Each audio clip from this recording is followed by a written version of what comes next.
Muhammad knows James's instructions to overseas communities. You say, well, what are James's instructions to overseas communities? Where did these come from? Well, you'd have to read Acts and know that suddenly Acts 15, very few people really read Acts for themselves. In the book of Acts, his instructions to overseas communities are abstain from blood, which is Hebrew doctrine, things sacrificed to idols, fornication, etc. If you look at Islamic dietary law and things that carrion, things that have died of themselves or have been ripped by other animals. If you look at Islamic dietary law, it's exactly the same. Abstain from blood, carrion, etc., things sacrificed to idols, and this kind of thing. They've picked up James's instructions to the letter. Why hasn't Christianity? Because Paul attacks them viciously in his letters. Now, people don't know these letters, so they don't know that Paul is full of envy, anger. He actually, I don't like to say it, he actually hates James. But we wouldn't even know James existed if we didn't let's take Galatians. Galatians is the key letter. Almost no Christian I've ever met who's not a professional person has ever read Galatians for themselves. And if you read chapter 1, there it is. Paul says he went up to Jerusalem after his first inspiration, and he saw no one but James, the brother of the Lord, and Peter. And then in chapter 2, he says, these super apostles, not that their importance means anything to me. And in the meantime, he's down in Antioch, which is probably not along the coast, but in northern Syria. And what's happening there? He says, the representatives of James, i.e. James, the brother of Jesus, came down. And Peter, who used to keep table fellowship with Gentiles, I'm not saying you should or you shouldn't, but according to Hebrew dietary law, you wouldn't be able to, stopped keeping table fellowship with Gentiles. And Barnabas followed him in this hypocrisy. He actually calls Peter and Barnabas hypocrites. You have to read it for yourself and see, you're dealing with a pretty nasty piece of work here. Someone who is not full of love.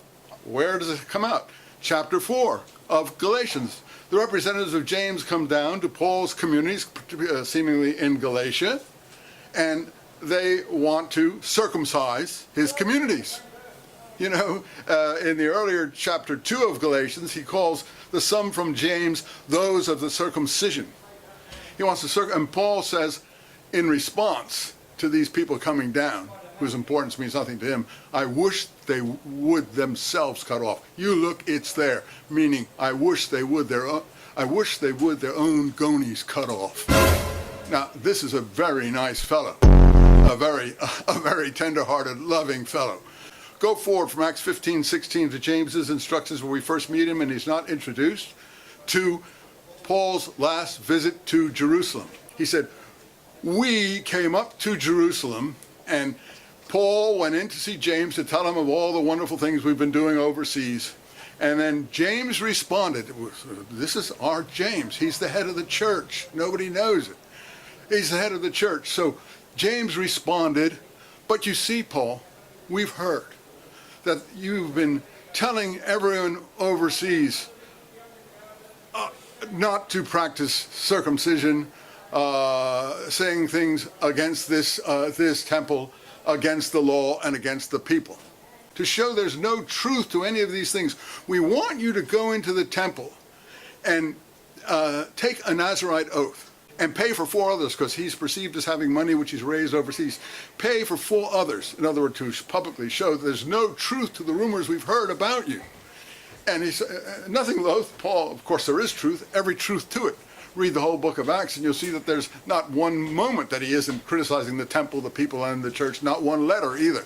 And the law. In chapter 21, he goes into the temple and the people see him and they go mad and they say, this is the person. And the We document is recording this, who teaches against our people, against our temple, and against this place. And they don't want to kill him yet, though Acts says there are people who have taken a Nazirite oath that they will not eat or drink until they have killed Paul. In any event, they throw him. No one in Christianity I know even knows this material or ever hears of it. They throw him out and they bar the door behind him. That's actually said. That's in the scrolls too, about barring the door against wrongdoers. What happens? Roman troops up in Antonia in the towers come down and rescue Paul. So that's been obviously prearranged. And what happens? They set Paul up before the crowds, and they make the crowds listen to a lecture from Paul. And then they take him down under protective custody to Caesarea, the Roman administrative center. So they're protecting him from these, whoever wants to, well, shall we say, dispose, get him, whatever. Paul is incredible. He can be so nasty when he wants. He says, some people, chapter 8 of 1 Corinthians, are so weak, James, we know, was a vegetarian, that they will only eat vegetables. Paul says, don't listen to Jewish law. All the meat in the butcher shops is clean. If you just know the theology, and have heard others speak or have been taught by others and not looked into it yourself, you'll disagree absolutely. But when you yourself start looking at the material, and you discover that Paul is actually not a very loving person, not a very charitable person, actually full of jealousy, envy, and in fact hatred, and shows no Christian virtue whatsoever, then you begin to wonder, but you have to, how will you know it? Your church leaders aren't going to tell you this. That would be divisive.